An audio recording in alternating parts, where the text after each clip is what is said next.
And we are back, and that was Adrenaline Mob's version of Van Halen's Romeo Delight. A little bit of a taste there, not the full thing. You're going to get all of it come March 12th. But right now, we've got with us Mike Orlando, the guitar whiz himself of Adrenaline Mob. How you doing, brother?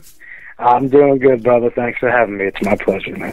Absolute honor to have you. And as I said, the Coverta EP is coming out on March 12th. We're going to talk about that in a minute. But Omerta, the debut album, is a year old this month. You guys got lots of year-end best of love list at the end of the year. You got to be pretty happy about that. We are definitely psyched about that. I mean, a lot of people showing some really great support for A-Mob, and we couldn't thank everybody enough. And we're coming out there this year swinging, and we're going to still support Omerta and the new Coverta album coming out. So it's like a double hit.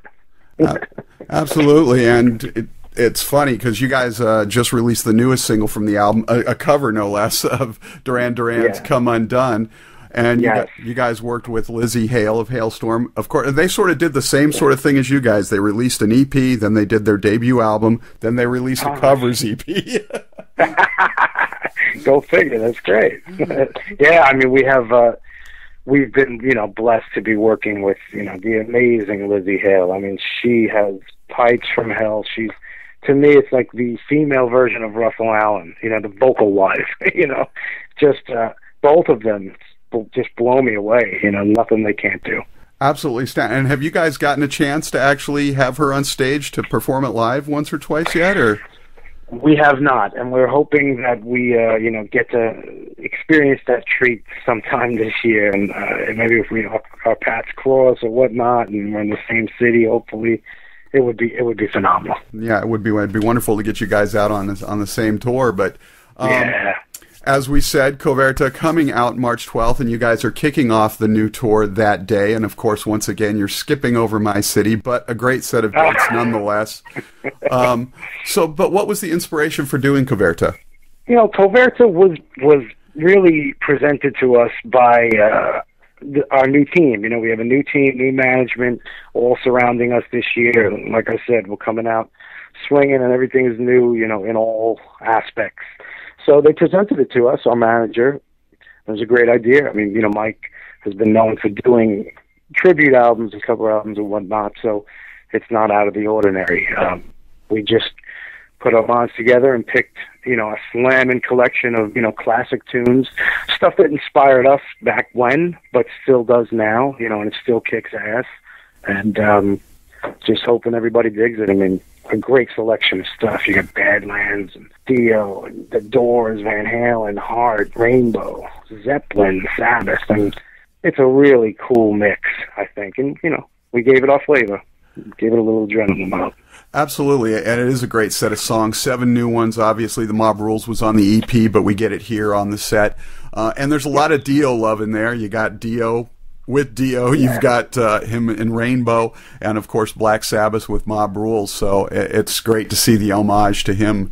But I mean, he's one of the greatest voices ever in rock, and I honestly don't think I've heard anyone doing as good, as my brother Russell Allen. And that's a big thing to say, but Russ definitely does an incredible tribute to Ronnie, and it's one of his biggest influences as well. So. One of these days, I'd love to hear you guys hit "Man on the Silver Mountain." I really want to see somebody knock that one out of the park. All right, I'm writing that down right now. But how did you? I mean, they are all excellent songs and a great selection of them and everything. But how did the process sort of work in the band? Did you guys each throw in a couple, or did you throw just a bunch in a hat and say? Yeah, Mike threw a bunch out initially. And then we kind of, put our own input in. High Wire was a no-brainer. Me and Russell Allen have been performing that with my Sonic Stomp band. I would have him come up and close the show with my instrumental band years and years, since maybe 2007. So Jake Ely being one of my favorite guitar players of all time, and Russell, one of his idols is Ray Gillan. So it was such a no-brainer. Stand Up and Shout had been in the Adrenaline Mob set since day one, the first show. Iowa Ballroom, New York City. We whip that one out. Break On Through, I'm a huge Doors fan. Grew up with them, you know, from a little lad, and I still listen to them. Always wanted to do a slamming version of that.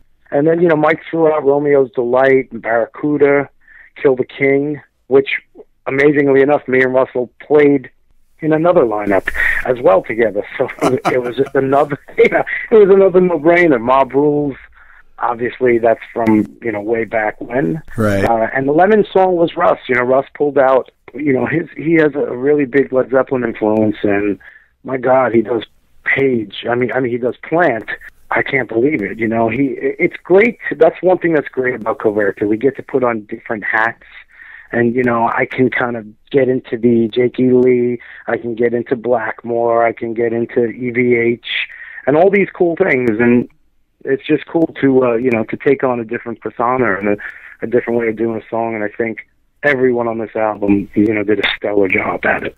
Well, yeah, and it's nice that there were a couple of songs that you didn't pick the obvious one. Obviously, you got such a great body of work from Van Halen, but you pick Romeo Delight, something a little more obscure. Same thing with Led Zeppelin, the Lemon song. Who would have thunk? Yeah. But for you as a guitar player, and this is something I really wanted to talk to you about, and Sure. there's only 8 tracks, so maybe we can blow through it, but. Yeah. I mean, Jake E. Lee, Vivian Campbell, Richie Blackmore, Jimmy Page, Eddie Van Halen, Tony Iommi, and even some underdog guys you don't necessarily think about, but Roger Fisher was a great guitar player, Robbie Krieger. Hell yeah. How when you sat down did you put yourself in that place for each of these different guys and still make it your own, but still give them something of what they did with it? I definitely, being these are such iconic songs and such classic songs, even if some of them you don't know so well, like High Wire, it's still, you know, an incredible, great song, and you do not mess with greatness. So I tried to basically stay true to form with the stuff and really, you know, pay attention to paying tribute to each song, but giving a little bit of my own bag of tricks here and there, but being respectful to the song. Kill the King, for instance. You know, I went right for my Fender scalloped Yngwie Malmsteen signature Strat, you know, into the Crank Marshall EVH. You know, I put my white and black Chauvel around my neck, and I plugged into the, you know, the Phase 90 into a Marshall, and you get into that head. You know, it's just something that's easy for me to do because I've grown up with all these songs. You know, it was such a blast to do a keyboard solo from Ray Manzarek in the Doors, and I did it on guitar. Like, stuff like that's like really cool because you just got to think like a keyboard player, kind of, you know. So, and Iommi, I mean, I had a ball doing Iommi and paying tribute to one of the greatest rock guitar players of all time, Eddie Van Halen, King Edward. You know, what could I say? I hope I did a great job at it, and you know, I just try and stay respectful and true to form, but put a little bit of my own taste in there. Right. Well, and you got guys like Page, obviously. Page is long been a Les Paul guy. Yep. Vivian Campbell was a Les Paul guy for quite a while. Tony Iommi with his signature SG. Did you? I know you're a big Charvel guy, and you mentioned the Strat a minute ago. But did you switch up a lot of different guitars, or did you pretty much stick to your own? Or yeah, man. No, I have like 50 guitars, and you know, I definitely, you know, pulled in the Les Paul for you know, the Zeppelin stuff, and you know, I switched it up for all the different songs just to kind of get little, you know, different vibes here and there. Trying to, you know, again, we're staying true to our sound too. It's not like we try to do, if the song came across a little heavier than normal, that's just us, you know, it's just Adrenaline Mob. Right. We're just, you know, that's just how we turn the dial up a little bit. It wasn't anything, you know, hey, let's make this really heavy. It's just us having a good time on these songs, kicking them out, and it was such a blast and an honor, you know, to be able to do it. Absolutely, and hopefully there will be another one of these somewhere down the line, because it really is an honor to hear such great musicians of this era channeling what they grew up with and paying homage to some of the true greats. And there's so many. It's so hard to find people who can write music like that anymore. So it's just really cool to hear. Were there one or two of the songs that sort of stood out for you more as a guitar player or as a fan that you just really? Yeah, definitely. Two of them. One, obviously, the main song is High Wire, because, again, one of my favorite guitar players is Jake E. Lee. hands down, top 5. Love the guy. Phenomenal guitar player. And Kill the King, Richie Blackmore. I grew up, my first real guitar was a white Strat, so I was immediately drawn to that. And once I picked up that Strat again, it was just like, wow. I felt like I was a teenager, slowing down the vinyl, trying to figure out the licks, and what a blast, man, It was more fun than anything. That was the the thrill for me. But yeah, Jake and Blackmore. But Page is one of the greatest ever. One of the greatest songwriters ever. One of the greatest feel, players out there. And to do all that stuff in the breakdown, where it's like a question and answer with me and Russ, you got to really get into what Page is trying to feel there with the real slow bends and the kind of really cool echoey stuff in the mid break. So that was a real blast. Well, it's always interesting too, because I've been talking to, I talked to George Lynch the other day, and I talked to a few other guitar players recently, and we were talking about when you plug into somebody else's setup, really the magic of the sound is in your fingers. It's not in the rig. You can plug Slash into your rig, and it's still going to sound like Slash or Eddie or whoever, because the magic's really in your fingers. Yeah. So I agree. It's interesting to hear your interpretation of the magic of these other gods, if you will. So, yes, I'm putting you up there. I cannot thank you enough. I mean, geez, very kind to compliments, and I try to do my best. That's what I do. All I do, and why I say this album was easy is because I did grow up on all this stuff, so it is easy to put different hats on for myself, just because I loved every band on this, on this CD. So. Well, and I'm looking forward to the next one that comes, because you heard it here first on Metalholic. Man on the Silver Mountain. The bug's already in his ear. You can thank Metalholic for that. So, that's right, man. I already wrote it down. Now, were there one or two tracks maybe that you guys started working on that just didn't quite have the feel you wanted and sort of got left on the floor for now, or? Trying to think. Yeah, I think we were gonna maybe mess around. There was a couple Zeppelin songs we were kind of fishing. We weren't sure yet. Believe it or not, I think we were going to attempt maybe a Soundgarden song. Mm-hmm. Which was kind of, Russ can definitely, he gets that Cornell thing. If you listen to Hit the Wall on Omerta, he can channel that really cool, with that high, raspy, kind of grovelly thing he's got going. But basically, it took a little bit to get the Zeppelin tune. Russ was kind of undecided. But no, this was, it was pretty easy from the start. Excellent set. Well, moving on, because we still have Omerta running strong. It's a year old, but it's still got a lot of legs left to go. But are you guys already starting to knock some stuff down, put some stuff on Pro Tools or whatever for the next album? Yeah. Or? I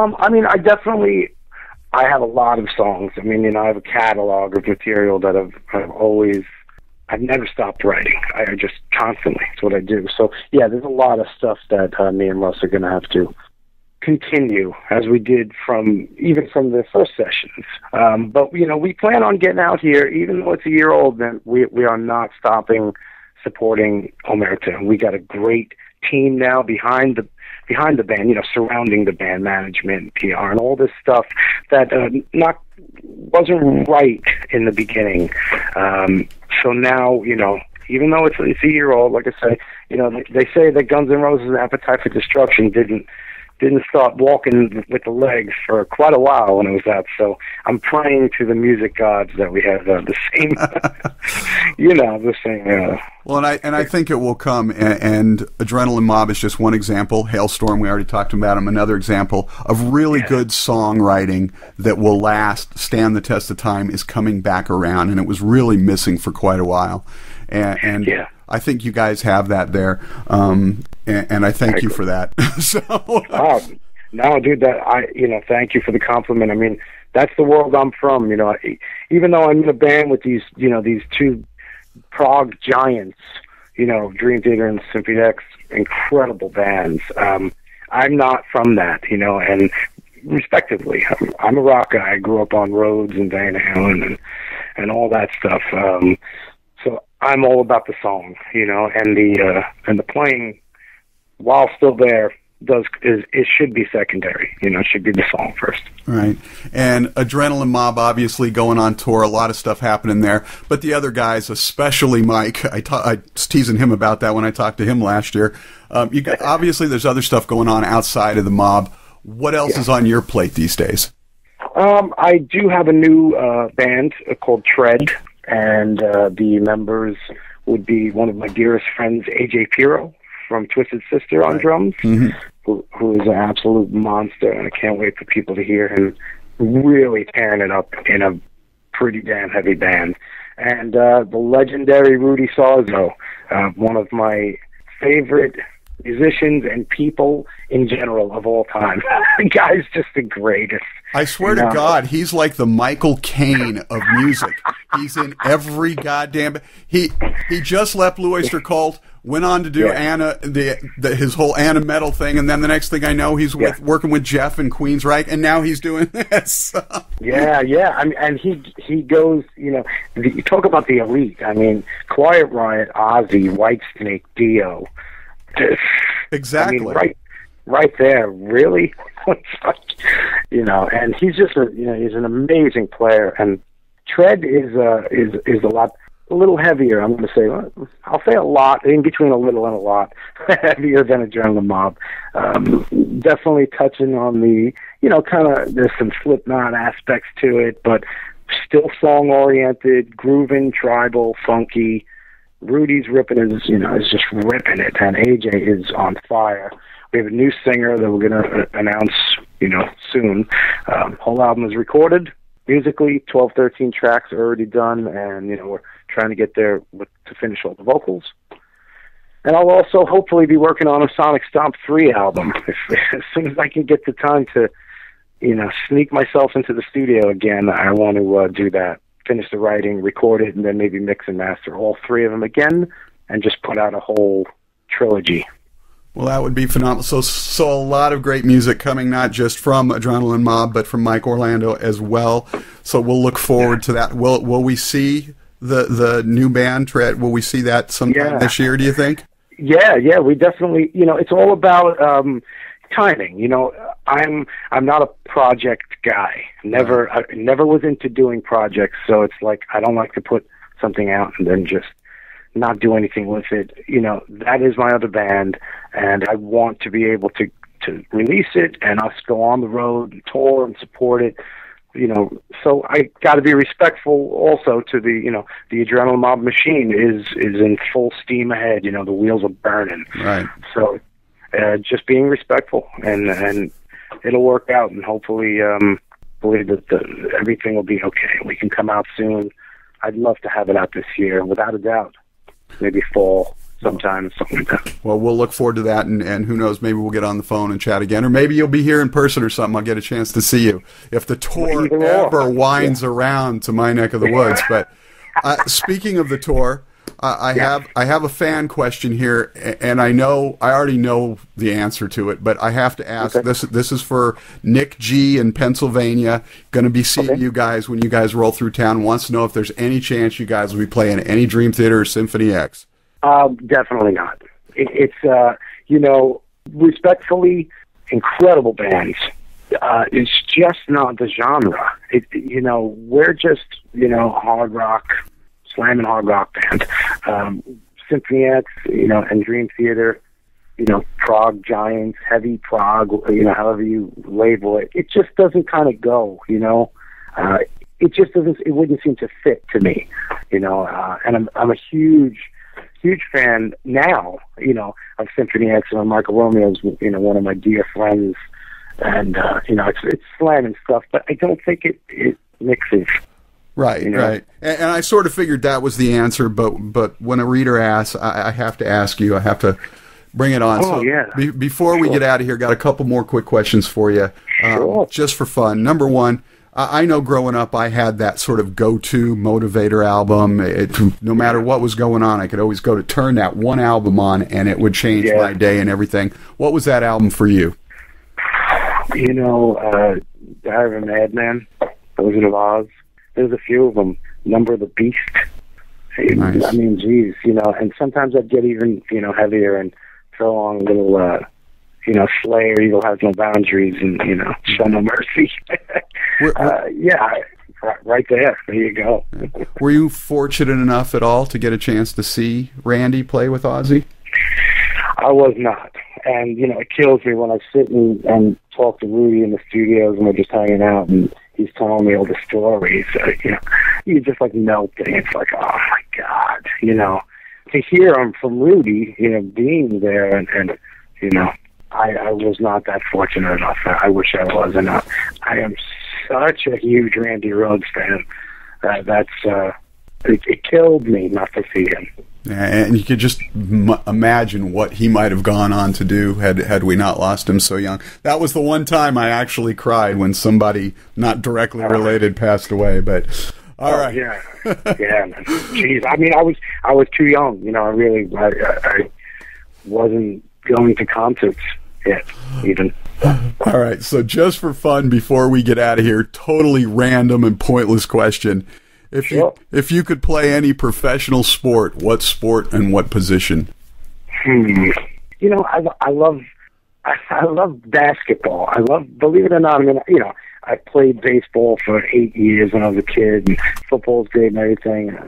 Hockey, I could never skate, so that's out.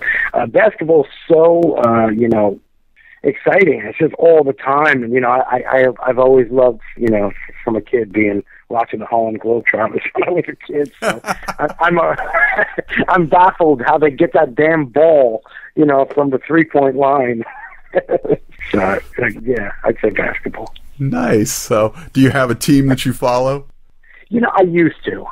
I used to love the Chicago Bulls when, it was Rodman and Pippen and Jordan, and they had the six wins, one in the middle they didn't. But what a team! I mean, that was jaw-dropping. Absolutely. Mine was the Utah Jazz, Stockton and Malone, the pick and roll. Oh yeah. And had it not been for Jordan, they probably would have gotten their rings. But what can you do? Yeah. All right. Mike Orlando of Adrenaline Mob, and of course Tread coming up, Sonic Stomp. Thank you so much for taking the time to talk with us on our way out. Famous last words? You guys rock. It's a pleasure. Thank you for having us, and thank you for playing Adrenaline Mob. I can't thank you enough for all the great support, my friend.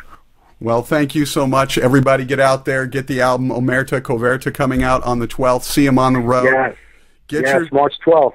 Exactly. Get yourself to my neck of the woods one of these days, please, and we'll see you on the road. We definitely will, man. We definitely will. First leg starts March 12th. We're going for about 4 weeks. The second leg is going to start around April 20th. We're going to go for another 4. We're going to hopefully get to your neck of the woods in the second half. Awesome. Thanks again, Mike, and we'll talk with you soon.